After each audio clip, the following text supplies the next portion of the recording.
of next year, especially Europe being vulnerable. Tell us why. Well, absolutely. When you look at it from a global perspective, I'm not sure if it's a big surprise because so much of what's happening in Europe is really putting a clamping down on hiring.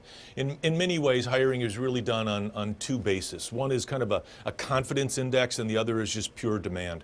Both of those are really suffering in Europe. So what we're seeing, even in Germany, France, clearly areas like Italy and Greece, Spain, those are coming down. That's very different than what we're seeing in some other parts of the world. So globally, true when you kind of amalgamate it all together, but there are still some bright spots that are in the hiring intentions as we go into the first quarter. And regionally, those bright spots?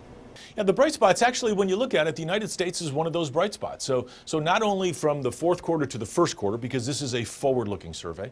So when we look at the first quarter, it's better seasonally adjusted than the fourth quarter.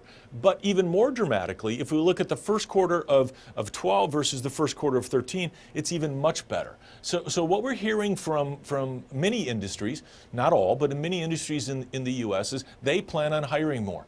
The challenge is all the things we're hearing about. Is it the fiscal cliff? What about this? What about the Affordable Health Care Act? Those are weighing heavy on minds, but without that, or with even some of that factored in, there's a bit more optimism in the U.S. than we've seen since 2008.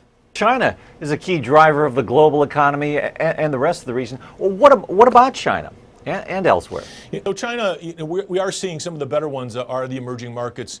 China is a bit more leveling off, which I think we've seen, but Taiwan, Brazil, Ecuador, Peru, some of those are some very strong markets. If we look at China by itself, China actually is just starting as we speak right now, as we're into December. We're past the baton passing of the new regime, and we in our own business is starting to feel China come back a little bit more. We would expect, because they've done some things in the labor market, that while it will be a little slow start into the first quarter, which is what we're showing here, we actually think that China is going to have a good year as we move into the middle part and latter part of 2013.